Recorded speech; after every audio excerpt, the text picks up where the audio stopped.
ஒரு ஆசீர்வாத மழையாக வருகிறது. வேதவசனம் எப்படி வருது? ஒரு ஆசீர்வாத மழை கொண்டு வருது. அதாவது இந்த இடத்துல என்ன சொன்னா, கனி கொடுக்கறதுக்காக, ஈடு உண்டு பண்றதுக்காக.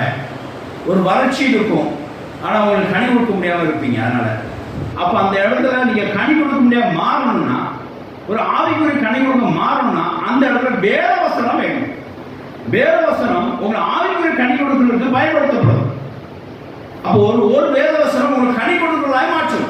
அப்ப இங்க வேதவசனம் என்னவா கொண்டு வருது? என்னவா வருது? ஒரு கனி கொடுக்கிறதாய் வருது. அந்த கனி எப்படி உண்டாகும் அப்படின்னா, மழையினால உண்டாகும். அப்படிதானே? சும்மா ஒரு விதை விதைச்சா போதுமா? அதுக்கு என்ன வேணும்? அதுக்கு மழை வேண்டாமா? தண்ணி வேண்டாமா? அந்த தண்ணியாக வேதவசனம் வரும்போது அது விதை என்ன செய்யாது? ஏற்ற காலத்தில் தன் கனி அது செய்யும், கொடுக்கும். கத்திரபசாம் சோத்திரம் உண்டாதாக ஏசி 55:10-11 வாசிங்க. அந்த மழை என்ன செய்யிருப்பாங்க? சும்மா திரும்பாது.